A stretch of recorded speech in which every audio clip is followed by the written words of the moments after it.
So welcome back, everybody. So we're back in the afternoon session, the last session of the TIEMS annual conference.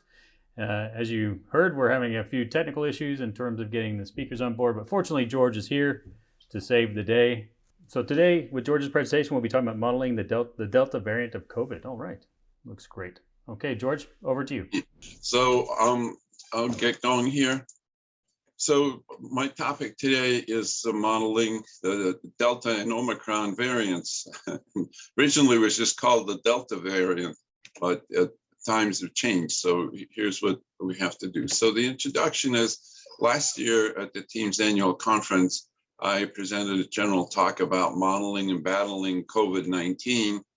And we've learned a lot about COVID-19 since that talk, but many of the concepts from that talk in 2020 are the foundation for this talk and for understanding some of the things that have happened. So before I get into the details, I want to just compare, take a high-level view of where we are right now compared to where we were back in November 2020. So this is the slide from that presentation. And you can see at that time in the United States, we had about 250,000 people dead, 12 million people infected, 82,000 people in the hospital at the time. And my words were in that talk is that we still have a difficult battle ahead of us to control this pandemic. So this is exactly what I said a year ago. And now we look, and what do we see?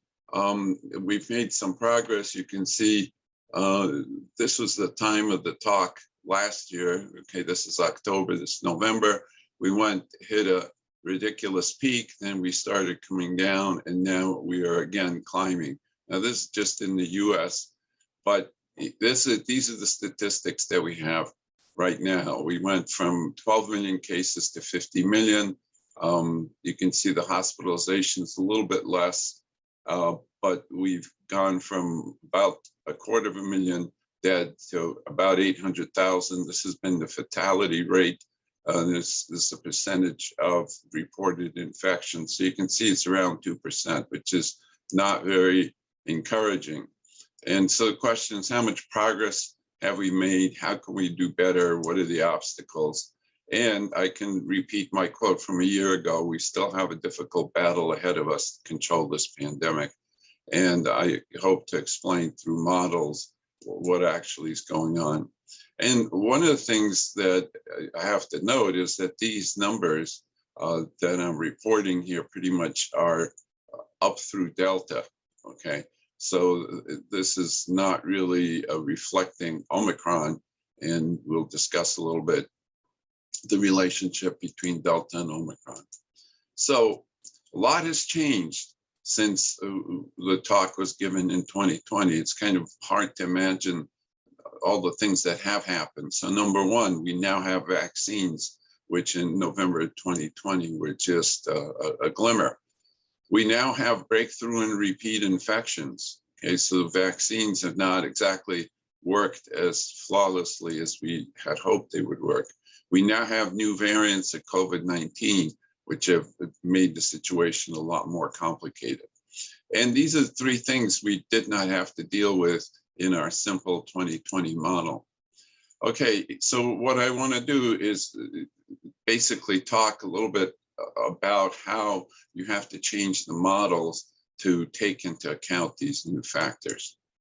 And because, you know, this is a limited talk, 25 minutes, it's hard to get into all the details. So I'm going to give more a qualitative overview and hope to put out a future longer paper with more of the details behind this. So let's review some of the key ideas to a simple model. The models we present are known as compartmental models.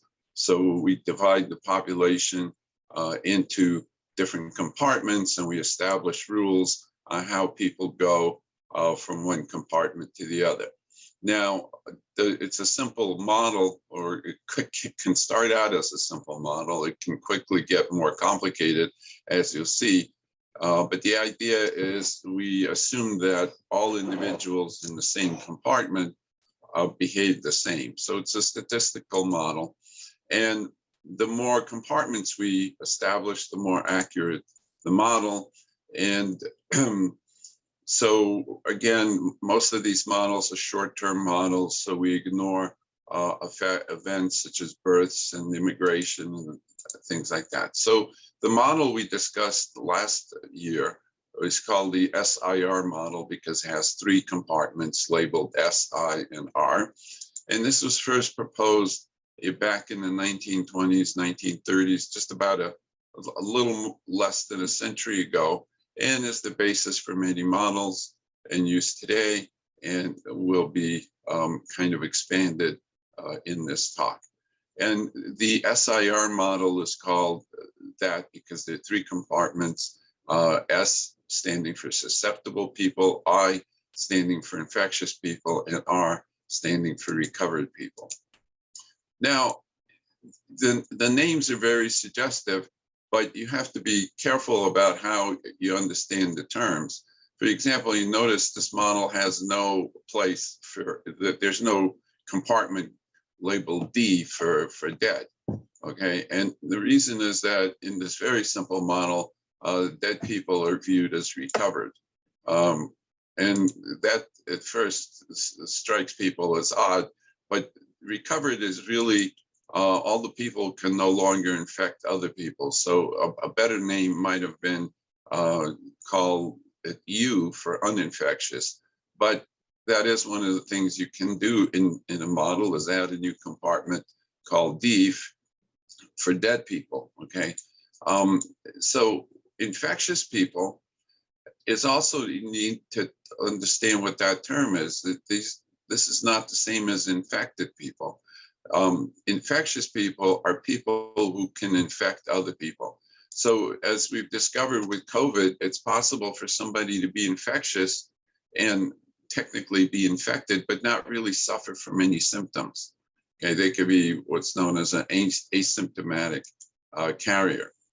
So, you know, and it may also be that people might harbor an infection, but not actually generate particles that would infect other people. They might only be infectious for part of the time that they are infected, okay? And similarly, if a person is infectious, but you have a quarantine system or the person self-quarantines, then they aren't infectious for 15 days. They might only be infectious for 5 days because they might go into quarantine. So there are all these kinds of facts that for any individual case need further analysis, you know, and so that these terms are a little bit different, and you have to really understand what they mean precisely. Okay, and so a lot of people who end up with, you know, severe damage, maybe kidney damage or whatever, are still considered recovered, even though the average person might not think of them as recovered, because we usually think of recovered as being completely normal. Okay, so I think I've made this point. All right, so let's move on. Susceptible person is a person who's not infected but could become infectious to exposure. Okay, and in general, if you have 6 compartments, I mean 3 compartments, you have 6 possible relations that you can have. You could, if you just assume that a person can go from any compartment to any other, then you have to give rules for how they move between them. So this is given by this graph. Okay, in last year's talk, we kind of restricted the emotion of people, and we just assumed that if you're susceptible, you could be go to infectious, and from infectious to recovered. So we could call this our basic diagram. And from that, we came up with a series of equations, and obviously I don't have time to go into that this year, and you can look at last year's talk, or if you go to my website, I have an expanded paper available where you can read all the details. So the first thing is, we want to say, well, how do we bring vaccinations into our model? And it turns out how you bring them in depends on some assumptions that you make. So number one, you might have that a vaccinated person is never infectious. In other words, they might get sick, but they might never be able to infect anybody, okay? And so that's one assumption. You might assume that vaccinated people become infectious at a lower rate than non-vaccinated people. You might also assume that vaccinated people recover faster than non-vaccinated people. Now, each of these cases would lead to modified equations, and obviously in a 25-minute talk, we're not going to get into that, but we can present a qualitative picture. So here's what might happen if vaccinated people are never infectious. Instead of just S going to I to R, you might have people who are susceptible, once they get vaccinated, go into recovered because they can no longer infect people. This, of course, doesn't even mean that they don't get sick or they don't get some symptoms, but it means they're never infectious. They can never infect anybody. Okay, that's probably not the case with COVID. We know that vaccinated people can get sick, so we don't worry. So that's not the right model. Suppose you have vaccinated people become infectious at a lower rate. Well, then what would the way you would model this, or one way to model this, is to have an extra compartment called vaccinated. And so you have some flow of people who are susceptible become vaccinated, and then you have flows from unvaccinated people to infectious and from vaccinated people to infectious. And you would have different parameters on these different edges, and then people would still go from infectious to recovered. What if vaccinated people recover faster? So again, this would lead to a 5-compartment model where people can go from susceptible to vaccinated, and then they can go to vaccinated, infectious, or non-vaccinated infectious, and you would have different parameters for these arcs. Okay, so again, we would need new equations to reflect moving between compartments. The second thing we talked about is, how do you model breakthrough or repeat infections? And the answer is you now take the very simplest way to model that is to look at your SIR model and have a backwards arc. In other words, people recover, but then they can also go back to being susceptible at some sort of way. Now, you have to carefully put these equations together so you don't get some kind of unusual behavior, but again, that's beyond the scope of this talk. And there may be other complications because you might want to go back and add the behavior of the vaccinated people. So you can see this SIR model, the very simple model that we had last year, needs to be updated to model some of these new things. Over the past 2 years, there have been several variants of COVID-19 with different characteristics, and typically one variant is replaced by another if the newer variant is more infectious than the current variant. Originally, I was going to the talk I would propose giving was called Modeling the Delta variant of COVID-19. But even as we speak, it appears that the Omicron variant is on its way to replace the Delta variant around the world, which is why we changed the title of this presentation. And the jury is still out. We still don't know whether Omicron is more deadly than Delta, but it seems to be significantly more contagious and readily infects many vaccinated people, especially if it's been a while since the person was last vaccinated. Now, how do you model variants? Well, one of the simplest things is, instead of having one group of infectious people, you could have 2 groups of infectious people. So this is a simple modification. And so people go to this group at a certain rate, they go to this group at another rate. And then what you're also interested in is what percentage of people end up being infected with the first variant, and what percentage of people end up being infectious with the second variant. Okay, so again, there are various complications, but fortunately for all of us, there's a website called covariance.org, where not only have they studied this question, but they've put together a set of compelling graphs. And if you want, they even will give you the programming, the program, so you can generate your own versions of the graphs. This was done by Emma Hodcroft. And so thanks to her and her colleagues for putting this site together. And so now you notice here we have, as a part of it, they also have a number of compelling graphs that show what's happening in various countries around the world. You can see here, for example, some of the variants that have occurred. And one of the things that I want people to notice is that there have been 3 variants of Delta. I mean, even when we say Delta, Delta itself is not a single variant. Omicron, just recently, like 2 days ago, they've discovered there are at least 2 variants of Omicron, one of which is much harder to detect.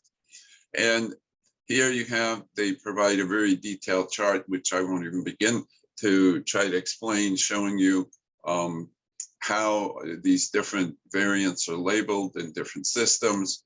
And let's talk about South Africa, because that's where the Omicron variant was first observed. And the green, the variations, what this chart there shows you what percentage of the infections belong to which variant. So here, up until August 2020, they weren't really tracking variants. Then, as you can see from the color code, this is the alpha variant, or maybe it's the beta variant. So the beta variant took off and was not quite 100%. That means they didn't really classify this percentage of the infections. Then you can see over here, around April of this year, Delta started coming and very quickly became the dominant type. There were 3 types of Delta, but this dark green Delta became the dominant. And then suddenly you can see that somewhere near the end of October, maybe beginning of November, this purple color is Omicron. And you can see that almost, I mean, literally in 2 weeks, this became completely replaced Delta. And not only that, but it became 100% of the infections. Okay, but what is really striking is the speed with which Omicron overtook the infections. Now, if you look around the world, you can see Omicron beginning to appear in many places and actually breaking through. So here's a graph of what's happening in the Netherlands, and you can see that over here at the end of the graph, Omicron is already up to 80% of all the infections. And look at how quickly that happened. That was about 2 weeks' time. Omicron became the dominant variant. Okay, here's, for example, a graph from India, and you can see, I'm not quite entirely sure why Delta made kind of a bounce back here, but it's a significant thing, and I suspect that as this graph goes forward, you're going to see the purple take over. France, you can already see Omicron appearing here in the top right corner, and it's already up to, looks like roughly, if this whole thing's 25%, maybe it's about 10% of all the infections, but there's a good chance that it will very soon become the dominant variant. Here you can see it just appearing in the United Kingdom in the right corner. It's beginning to appear in the US, enough so that it's on the graph. And even in Australia, which has been doing a good job of battling the virus, you can see this appearing. How this all develops is hard to tell, but here's just like an article from yesterday that the Omicron variant is 3 times more likely to cause reinfection than Delta. This is the very scary part, is that it seems to evade vaccines, and just because you've had COVID before doesn't necessarily protect you from having it again. So what are some conclusions? Omicron seems much more contagious than Delta, takes over rapidly from Delta, and it seems to be less affected by vaccines than Delta. And we don't know how lethal it is. Okay, a lot of the infections that we've seen in places like South Africa were among young people, and but I believe that within a month or two, Omicron will dominate the world in the sense that it will be the most common variant. And we could be in for a very difficult time. If Omicron is at least as lethal as Delta, we are going to have a lot of problems on our hands. If we're lucky and it's not as lethal, in other words, it might be more contagious, but it might not really kill or hurt people, then in some ways it could benefit us by maybe bringing the pandemic to an end. Anyway, I urge everyone not to relax their precautions until we know more about Omicron. And I know people are tired of precautions and all that, but Omicron is extremely contagious. And so I want to warn people about it. So anyway, I hope that my quick tour of modeling helps to kind of bring into focus how this is carried out and how it's an important tool in understanding what's happening with the pandemic and how to manage it. So this is what I wanted to say, and so I'm ready to take questions or whatever. Thanks, George. Much appreciated. So if there's any questions, or you can go ahead and put those in the Q&A, and we'll be able to address those and to get George to answer those. And while we wait to see if anybody has any questions, I was looking at an article yesterday, and it was really talking about, and I'd just love to get your opinion, George, but it was really talking about sort of the vaccine distribution, of course, right? Mm-hmm. So vaccine inequality, and then all the new variants, and sort of the theme of this article, the idea, the premise is that as long as there's sort of vaccine inequality, that we'll continue to see variants over time, like repeatedly over and over again. What are your sort of thoughts on that? Is that something that you've actually looked into, or is that something that you sort of encountered in all your research? Well, I maybe peripherally, one of the questions, dealing with variants, for example, which I didn't mention in this talk, but apparently there are animals who are being infected by the different variants. And in the US, they discovered, much to people's surprise, that deer are carrying the variants. So one thing in terms of what happens with variants and new variants developing is it's possible for animals to also harbor this infection. And so from that perspective, we're not, I guess nobody's talked about vaccinating animals. And in fact, it's believed that the original COVID-19 came from some animal, possibly a bat or something like that. So dealing with humans having it is only part of the problem. You also have to think a little bit about how you might handle what they call animal reservoirs. Now, the whole question of vaccine distribution is complicated because, as we know, there are places where people are not getting vaccinated and have an oversupply of vaccine. There are places where people are desperate to get vaccinated and there's an undersupply.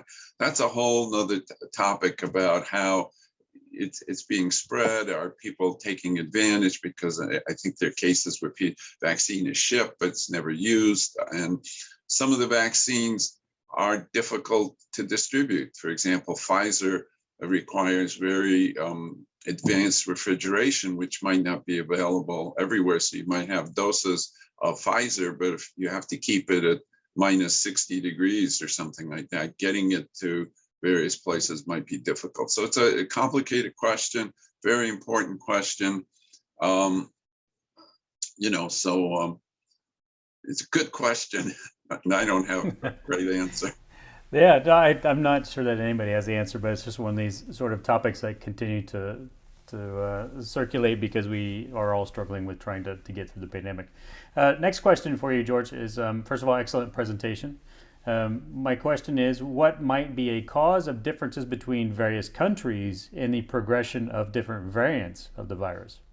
Well, there are a number of causes. For example, everybody believes that even if Omicron is not completely, um, is not completely stopped by the vaccine, it might be stopped by the vaccine. And so now people are saying things like, well, if you have the booster shot, that's much more effective than just having, say, 2 doses of Pfizer or Moderna. And so, number one, the factor is how is vaccination distributed through a country will affect how it's spread. Another thing, for example, is what's the age distribution of the population? One of the things that people have observed that many parts of Africa, even though they're not highly vaccinated, have a lower than an expected rate of COVID-19 infection. And one theory is that, perhaps some people, because of other diseases that they encounter, like malaria, that maybe having antibodies to other diseases also might interfere with COVID-19.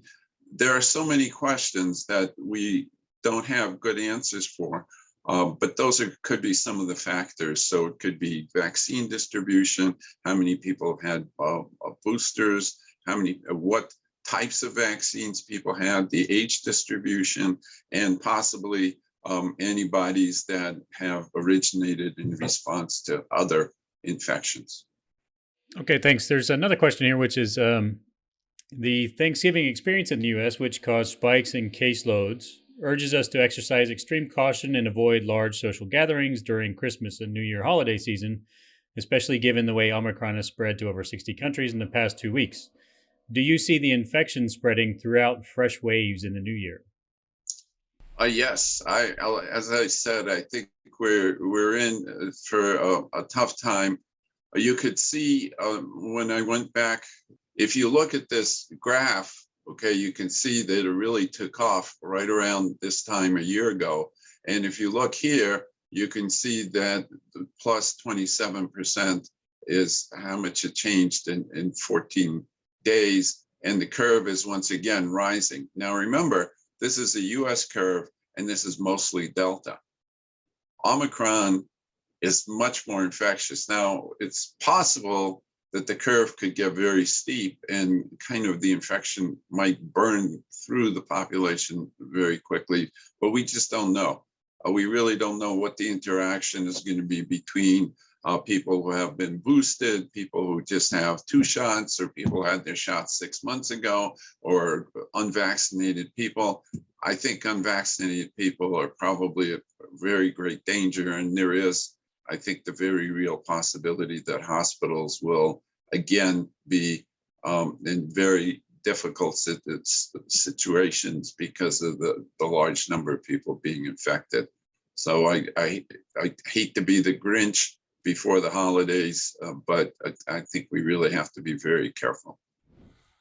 And last question we have here is, can you also guide us about the long-term impact of COVID-19 and long COVID effects? Well, that's not something that I really studied, and the purpose of the talk was to really look at the spread of COVID and how it's likely to spread and what's there. I'm not a doctor, and so I probably don't know anything extra about this than what's been covered in a lot of articles, but it's certainly very much a concern.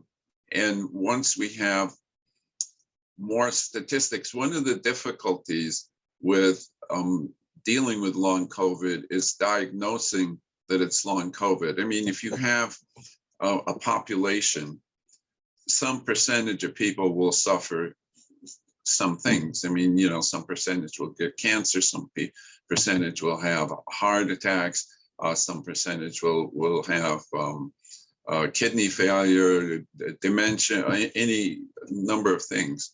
Now, tying it back to exactly COVID is difficult because so many people have had COVID or been infected and maybe didn't display symptoms, and saying that, well, this person developed this particular symptom because of COVID is tricky. And I don't think that we really, I think that is one of the limitations about talking about long COVID is being sure that you actually have a case of long COVID.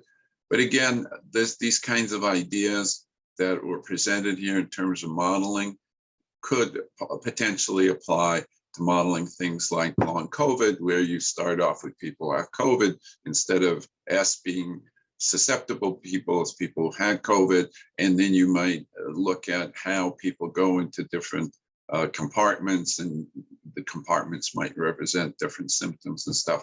But this is not anything that I've done any analysis on at this point. Okay, George, thank you very much for the presentation. Very insightful and very interesting, to say the least. Okay, so next we have one of our speakers did not show up today, but we do have Simona Cavallini is here with us now. And so Simona, I'll turn it over to you for the next presentation. Thank you. So good afternoon all. My name is Simona Cavallini. I am from the Italian chapter of TIEMS, and I'm very pleased to be here to present my work related to urban safety and urban security.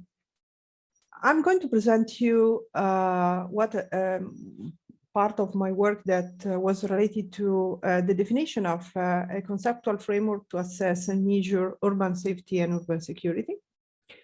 What I'm going to present you is the rationale for this kind of research, addressing some research question and focusing on the background.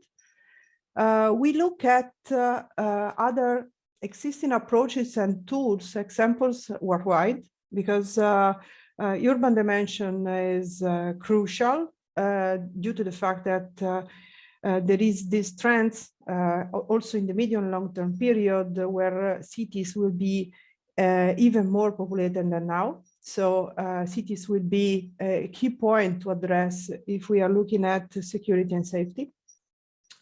We take a look to the main actors, let me say, in our model, in our theoretical model, that are involved in the domain of urban security and urban safety. And I will present you this experiment that we did as in terms of conceptual framework, focusing on a conceptual framework of indicators to measure urban safety and urban security, starting from the definition of the phenomenon and the understanding which is the added value of what is proposed. And I will show you some structure of the framework. Then, as the framework is foreseen as a tool for urban authorities that can use to self-assess their urban safety or urban security. We propose also a checklist to make operational the framework. Why to measure and assess urban safety and urban security? This is one of the key actions of the urban agenda for the EU. The urban agenda for the EU is this wide scope initiative of the European Union, focusing on the needs of urban domains. So one of them was selected years ago, was the security, and the security focusing on the domain of public spaces. So there was built a partnership with the actors such as organization, think tanks, an expert in urban security, including in this partnership also a number of cities that led different actions. If for who is more interested in urban agenda and security in public spaces partnership, there is the link in this presentation of the final action plan. There are 6 different actions in this partnership. Action 1 was focused on the development of the framework for assessment tool dedicated to urban authorities. As I mentioned before, cities were involved, and in this case, the city of Helsinki was the leader, together with Madrid and some cities in Italy, in the Italian Emilia-Romagna region. The result of this work was the report that I'm going to present you, the main results of this report. I started in understanding what has been done in other cities in the world. And my mapping exercise led to, let me say, an overview of 4 categories of tools and approaches that are used in the world. I investigated in depth 12 of them, but we can say that when an urban authority is looking for assessing urban safety and urban security, there are these tools. Some are tools that surveys, for instance, that ask information about the perception to citizens, for instance, and then cover more than one city. So it's a common approach that sometimes is developed at national level or regional level that is given to the urban authorities to understand which is the situation. The positive, let me say, feedback that the positive side is that there is an homogeneous approach that is used at maybe national level. There are some surveys that are addressed to citizens and are built and created ad hoc by the urban authorities leading the city. In some other cases, there are some indexes developed by think tank expert for benchmarking and assessing or ranking more than one urban areas. And then there are some indexes for self-assessment that are developed by cities. The exercise that I did was focusing on developing an index or a tool for self-assessment that is in the hands of one specific urban authority. Just to give you the idea of the huge effort that is in the world in assessing urban safety and urban security, for some reason, urban authorities are doing this exercise to build useful policies to reduce the crime, to prevent crime. On the other side, we have some tools that just would like to assess. It's I think that one example is what is currently happening in Mexico. This is a clear example of a survey that is at national level that is spread in the country. So 85 cities are investigating which is the feeling of insecurity, essentially, of their citizens. What we can see is that these tools are excellent to make comparison of the situation in different cities in a specific country. There are some also surveys to investigate which is the situation of the citizen, the perception of the citizen of safety and security at the city level. This tool, for instance, this investigation has been carried out from the municipality of Piraeus within a project that is funded by the European Commission. So the municipality is addressing some specific department, some specific district, understanding with the survey which is the situation of security and safety in the area. About the indexes, this is a very interesting exercise because some think tanks, such as one group that is very famous, that is from The Economist, built this Safe Cities Index. So a way to understand which is the situation in each city and trying to benchmark. From the benchmark and some best practice identifying in some cities, they are going to suggest improvement, exchange of best practice from cities. And you can find, for instance, indications in the report that they produce every 2 years.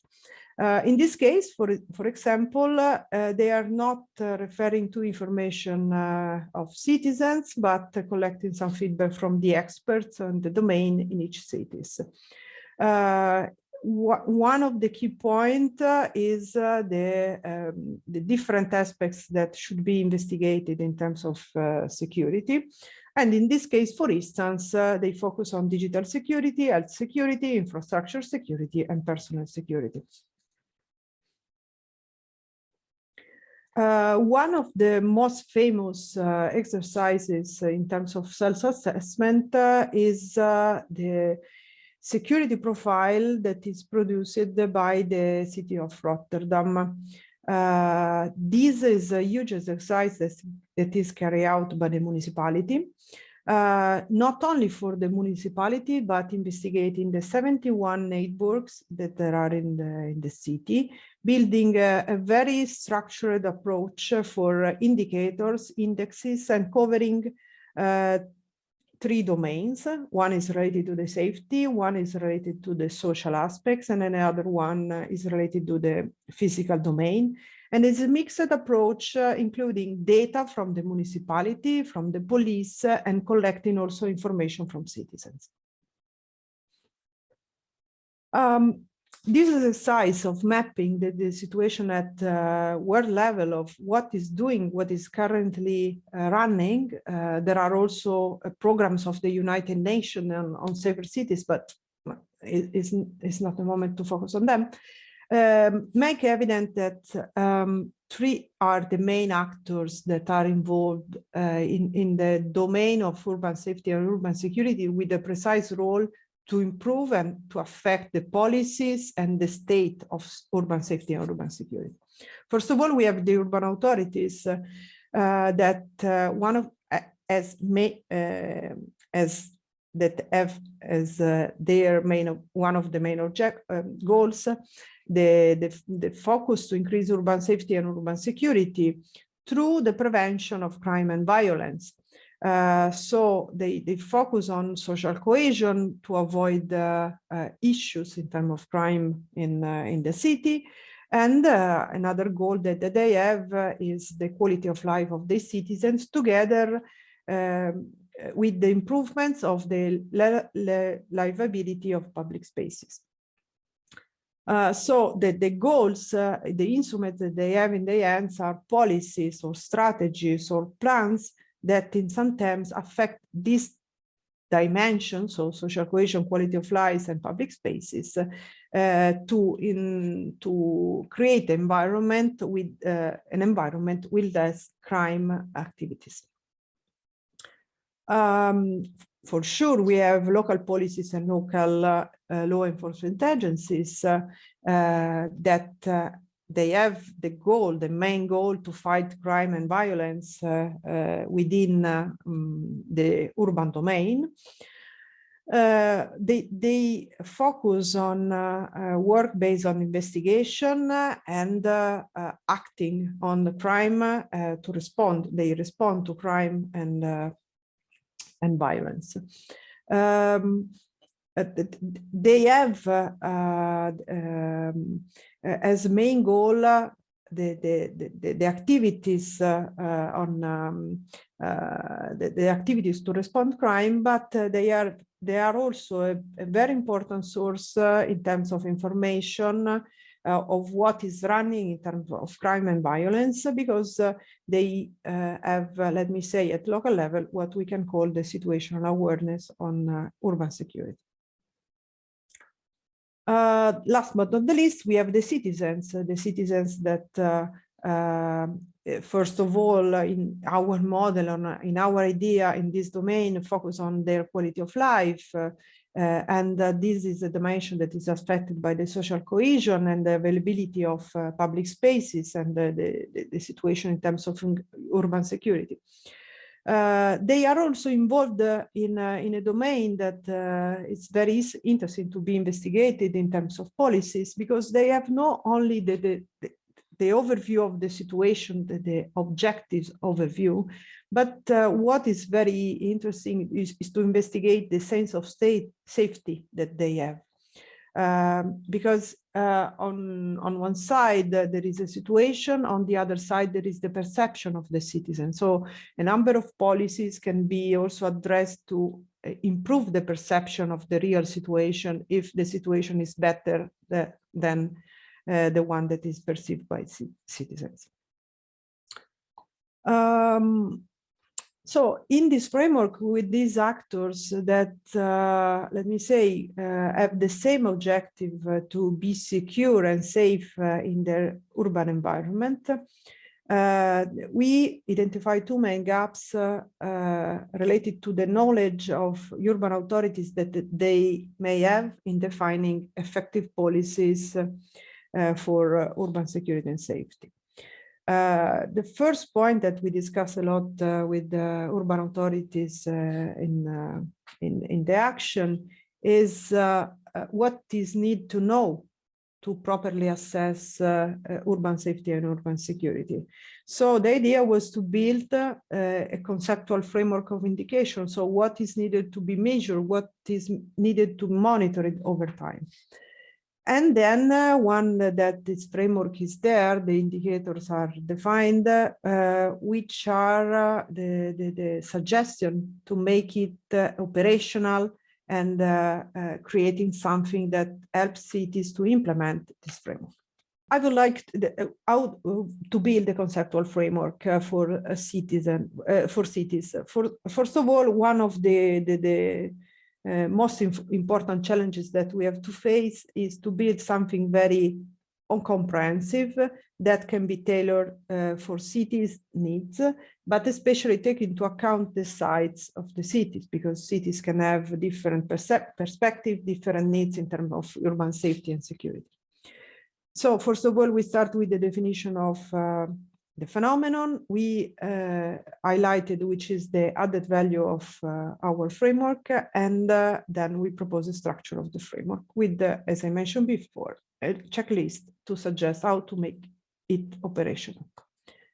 We spent time in defining the definition. I don't want to enter too much in the definition, but the partnership decided to focus on one specific, some specific definition of urban security and urban safety.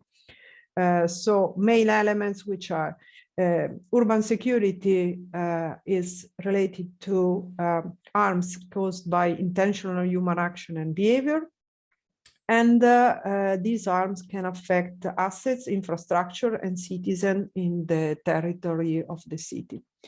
Urban safety is caused by intentional human action as well as behaviors not intentional or due to also some natural disasters, for example, such as earthquakes or pandemics and so on. These are the two domains that we would like to investigate. And let me add that we consider urban safety something that was affecting only the citizens. So safety is something that concerns citizens and not the infrastructure in this study. Additionally, we were asked to focus only on crime, especially on crime. So in some sense, we removed the effects of some natural disaster and pandemics for this preliminary analysis of the urban safety and urban security. So in some sense, we can say that the definition of urban security encompasses the definition of urban safety. Other two main elements that were important to define at the beginning of the study was the sense of safety. So in terms of perception of urban security, feeling of citizens or people about what is in the territory. And again, public space. This is another boundary of the study, because we are not investigating, for instance, the feeling within of the citizen within their own homes, but only when they move through the city. What we would like to propose is a very comprehensive framework, take into account what we call the objective perspective, so the status of security and safety, and take into account also the perception, as we understood that in the surveys, the tools that I mentioned before, in the surveys that are used worldwide, a lot of urban authorities, including police forces, use the perception and not the real data on security and safety to decide actions and to define policies. We included also some dimension related to the quality of life. Still, again, it's related to maybe it's quite connected to the perception, but as we saw in the example and the work done by the city of Rotterdam, is crucial to have also the dimension of the quality of life of the residents to compare the situation of security and safety. We include a dimension related to social cohesion that, especially in multi-ethnic cities or specific districts, social cohesion, there is some literature that demonstrate that social cohesion reduces the crime. So to have a perception of which is the social cohesion of the cities give us an idea on the potential factors that may increase crime and violence. We focus on public spaces as requested. We included some background conditions related to the cities that are investigated. We try to address as much as possible the issues and measuring the security and safety, take into account that our tool can be used by cities of any size. And we built a structure that allows comparison over time within cities and also, if needed, between cities. The result is of the framework. These are the components. Most of the, as we saw, for instance, in the economist approach, there are some components that are grouping the variables and indicators that are used. We have 6 main components: quality of life, social cohesion, public space livability, sense of safety, urban security and background condition. Quality of life, social cohesion and public space livability have 2 dimensions, let me say. One is related to the perception and one related on the status. The perception is with the collection of information from citizens, and the status with data that are available in urban authorities and police forces. Other elements of the framework that we propose, these numbers refers to the number of indicators that are included in the theoretical exercise. At the end, we have a framework with almost 200 variables or indicators that can be selected or adjusted by the urban authorities. These are some examples. This is the part of the framework related to public space livability. We have, for instance, some indicators related to cycle paths, for instance. The livability of public space is affected by the number of or the length of the cycle paths. We indicated which indicators can be measured by the urban authority, how to measure it, for instance, the kilometers per inhabitants, and which is the source of this information. So in this case, we are talking about some information that are already available in the databases of the urban authorities. Another example, and so these are information that are available, mainly available in the database of the urban authorities, or that urban authorities can organize themselves to collect. Other information, other indicators, for instance, are those related to the sense of safety. We focus on one of these specific dimensions that are the concern about crime and other nuisance. For instance, information about concern about homicides. The indicator can be, for instance, worries about being victim of homicide. What we propose in terms of measurement is a resident assessment based on a Likert scale. So there is a question that asks to the residents if they have no worries or are extremely worried about to be victims of homicides, and which are the possible sources. We suggested to the urban authorities to build a questionnaire to be submitted. Some authorities are already doing it once a year or twice a year or every 2 years to understand which is the feeling of the population in all these domains. So at the end, we have a framework that was proposed to urban authorities for its operationalization that collect data from urban authorities. Other domains that I didn't show you are referring to data that can be collected by police forces. And these also increase cooperation between law enforcement agencies and urban authorities, not only in fighting crime with prevention, action, and reaction, but also in sharing information and data on this phenomenon. We built a framework that is characterized by modularity. We have, for instance, some feedback from some cities that they are not interested in some of the dimensions that we identify. So maybe they would like to start with focusing on indicators on specific aspects because they are interested more maybe in livability on public spaces than in the social cohesion.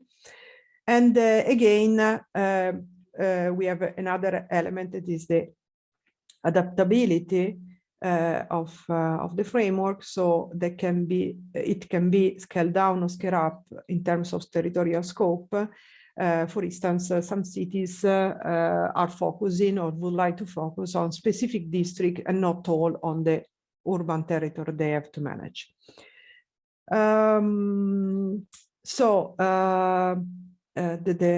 We know that at the end of this work, we have a number of indicators that are likely to be available for the cities. So the idea was also to understand what is possible, what is feasible, and which kind of investment the city should do to have a framework, a complete framework. So we suggested at the end of this work a pilot data collection with involving some urban authorities to make operational, revise, and validate the framework. One other step was the proposal of a checklist. We have some assumption to make operational this framework. So for sure that we have some cities that have high level, let me say, in the top position of their policy agenda, the improvement of city security and the perception of citizens. They have already one department in charge of policies to increase security and prevent crime. That they agree, okay, and on the conceptual framework, and are available to define a standard method that allows also to measure and monitor what is related to urban safety, urban security over time. These are just some main elements of our checklist.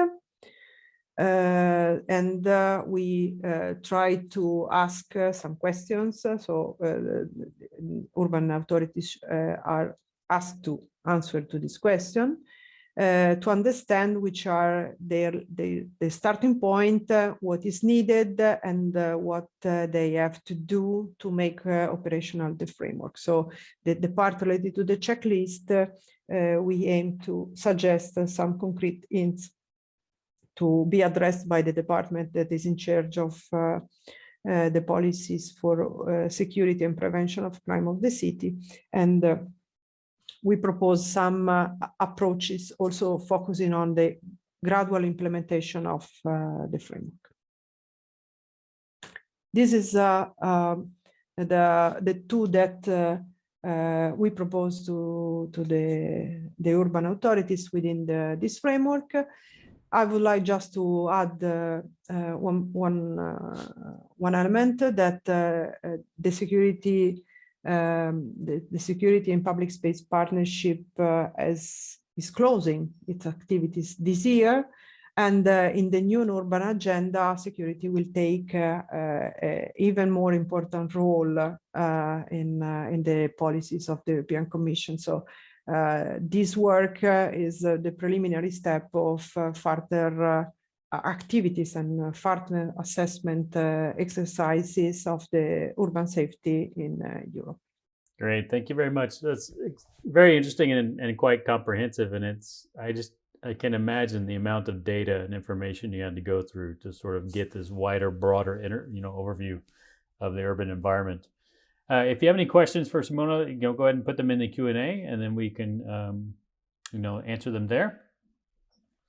I think one question I might have, Simona, for you is really in terms of the integration of technology. Is there sort of a vision in terms of the integration of technology and data and analytics and everything else as we start looking at smart cities and everything that they've been looking at the last 5 years or so, in terms of helping to analyze this urban development and growth that you're talking about in terms of public safety as well?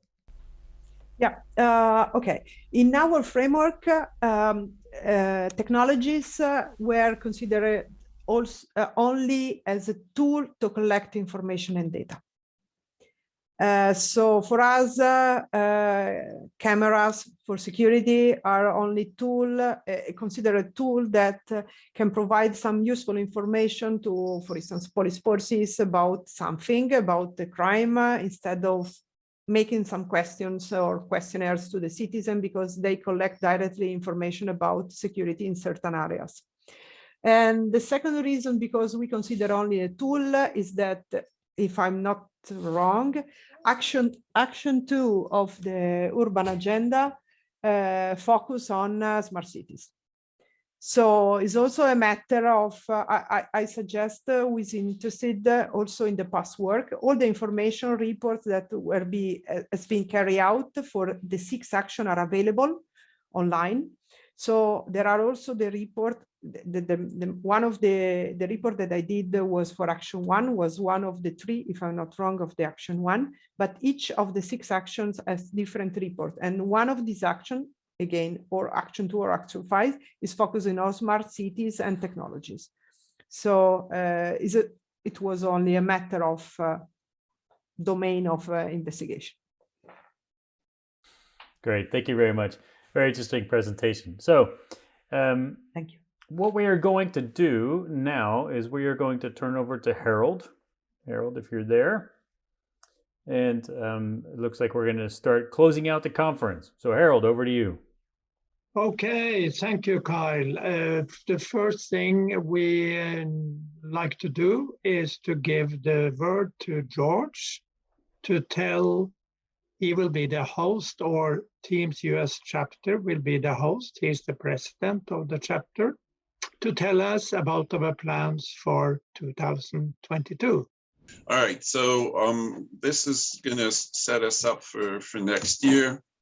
And so I want to just say, as we've agreed to host the 2022 annual conference, we hope to follow the path that was blazed by the French chapter, because this was a tremendous conference, and we would like to continue the tradition of great conferences.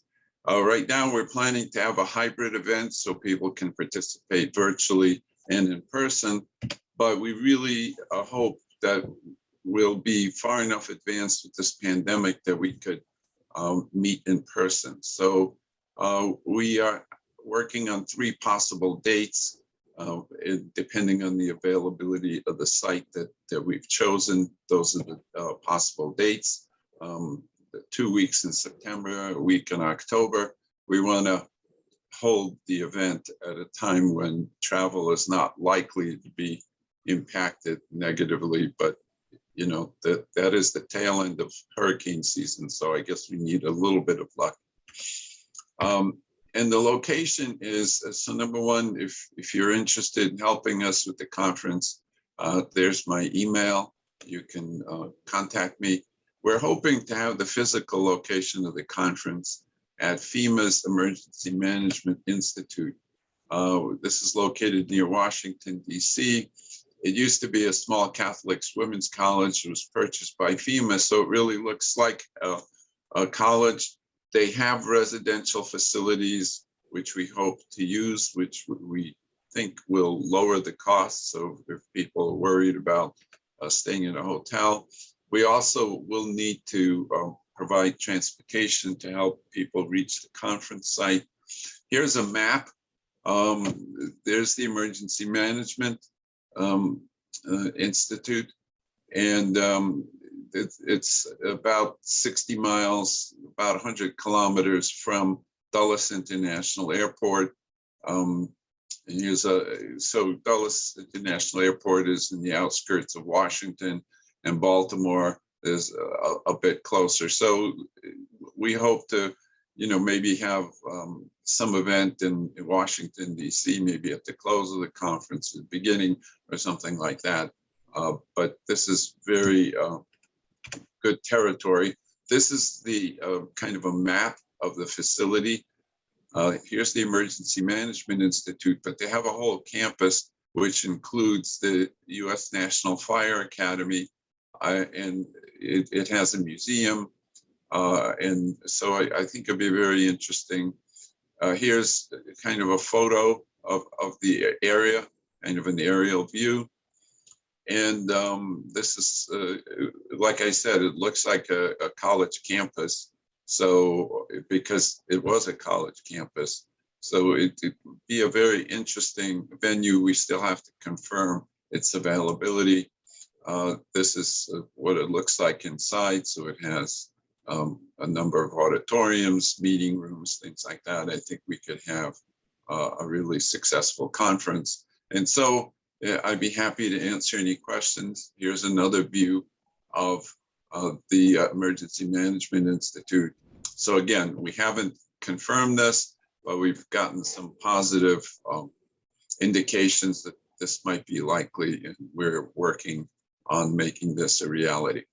That looks great. Any questions from the audience still with us?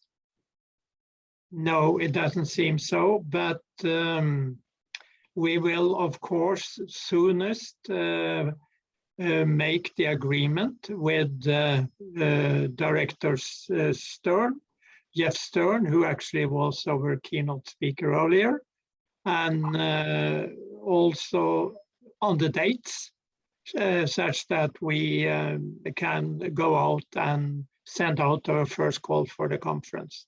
And the US chapter will also come up with a theme, the topic, the main topic for the conference.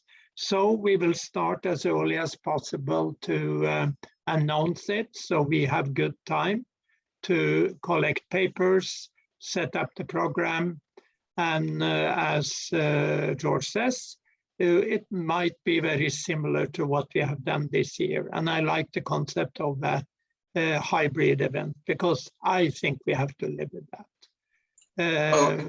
I think also, if we want to reach out to the world, there are going to be people for whom it would be very difficult to come in person. And I think having people from around the world participate and listen is very important. Yeah, I agree. And and actually, for those of you who don't remember or haven't heard our history, TIEMS was actually established in Washington, D.C. in 1993. So this is then our 29th annual conference that will take place in USA. So you missed the 30th by 1 year, but we can always celebrate the 29th as well. So, and this is also a very historical place, isn't that right, George? Yeah, actually, if you're interested in politics, Camp David, where the US president has a retreat, is right, almost borders this place. So it's very close.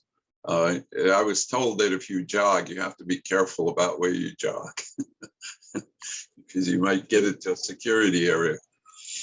Yeah, but there is also this fighting areas from the Civil War, isn't it? Very close by.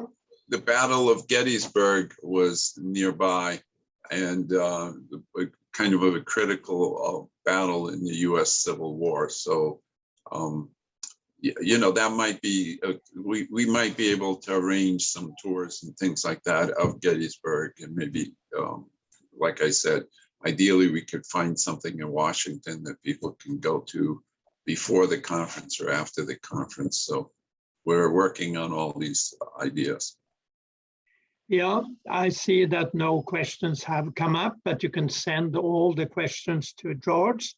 And if you like to join us to help with arrangement, doing certain, have a workshop, lead a panel discussion, every idea is very welcome.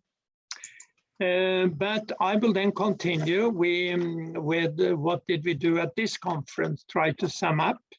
And actually, I asked Victoria, and she's told me that we have had 773 viewers during the conference.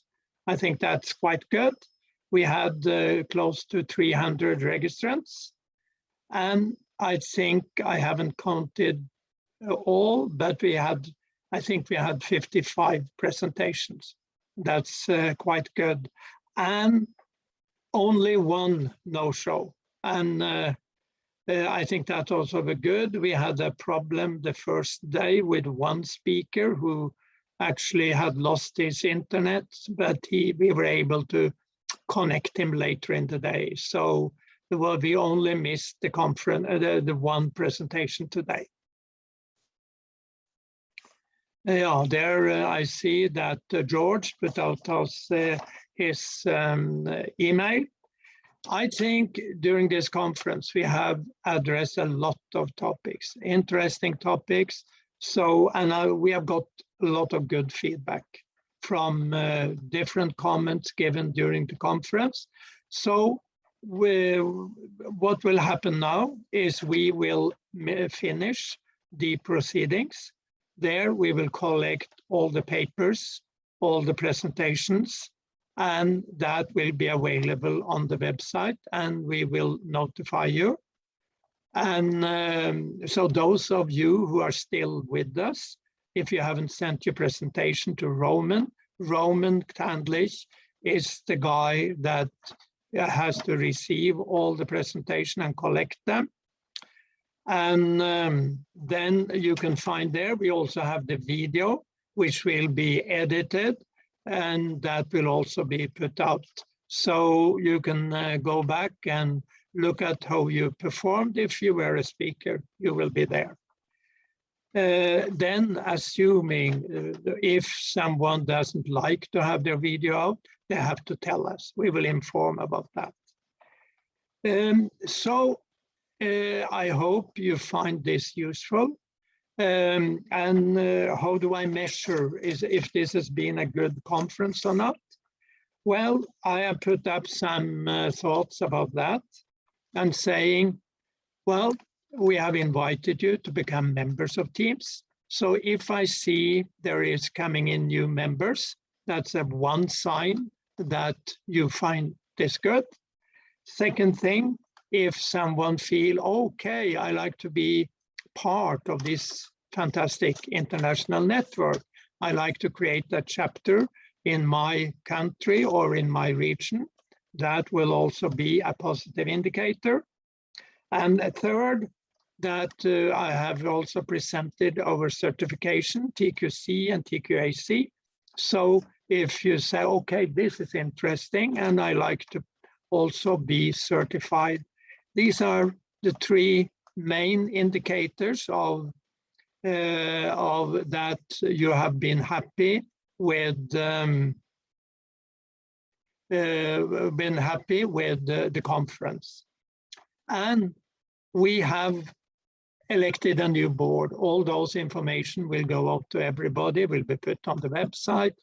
And also we have officers. We appoint officers every year which do certain work for us. Both directors and officers, they work voluntary. The officers have certain duties, like being an editor, like being a chairman for the International Program Committee, etc. So if you have ideas and say, okay, TIEMS is missing that and that, I really like to add that area or task to TIEMS. So tell us, and we can appoint you as an officer, and then you will also be a member of TIEMS advisory board and also meet in TIEMS board. And there's a lot of learn from all those good people we have working in TIEMS. And you will also be a member of TIEMS International Group of Experts. And as I also mentioned in the beginning of the conference, we are at the present involved in 3 research projects for the European Union. One was presented Thursday, the Impetus project about smart city resilience. And the 2 other ones just started, both about wildfire, FireLog and FireS.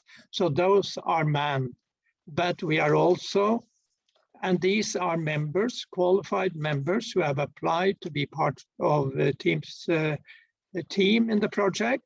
So this is a good benefit for also being a member, because this will be only open to international members. We are, though, expecting that we might get more projects in the future. We have already 2 proposals out pending. One is sent to CDRI, where we are in a big international consortium, where the Asian Disaster Prevention Center is our consortium leader, and we are expecting to hear if we are successful with that bid. This is quite a long, quite important big project where we will do our task if we are successful. The other one is some project for standardization called PrimeStand, and this will be probably known if it was sent in 23rd of November. So we will know if this project is successful, maybe in April. And there come new projects proposals. So this is, as I also mentioned, one of the biggest income for TIEMS as well. So I think that is what I can say at this time. I'm so happy to see that we still have quite a few people with us, that you have stayed all the way. And I have to tell you, I have listened to all presentations. So it's been a long week for me as well.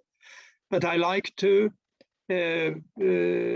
say that I'm very happy and with all the presenters sending in and presenting, and also the chairs of the conference, which has been quite good, kept the discussions going, and also kept the time. But all the presenters were also very good on time, giving and allowing for questions and not taking time of others.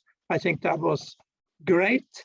And at the end, I like to thank Kyle and Victoria, who has been operating the Zoom platform. You haven't seen Victoria too much, but she can give you the picture now. She has seen to that you all have got the call in the right time, and linked you in and followed up. So Kyle and Victoria, thank you very much for the great work you have been doing. With those words, if you don't want to add something, Kyle and Victoria. Yeah, Harold, no, I just think it was a very interesting conference, very diverse in topics, and I think it was really setting some high standards for next year. So we'll see how George does. Yes, I think that was a good challenge to George, but knowing George and the group we have in US and the potential cooperation we have with FEMA and with other organizations, have to be great. Well, we'll do our best, but it is a high bar. So, you know, friendly competition. Yeah, friendly competition. And for those of you who listen to Steve Recca from the Pacific Disaster Center in Hawaii, he actually invited us to come and do a conference in Hawaii. And for those who haven't been in Hawaii, it's a beautiful place. I've been there once.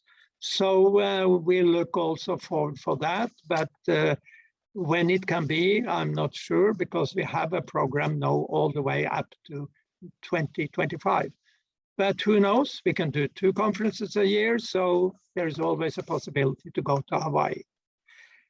Okay, with those words, I like to close the conference, and I say thank you for joining, and thank you for being here and making this a good event, and have a good evening. And we continue the communication after the conference, and we see you in our webinar and in any workshop we do and in the conferences in the coming year.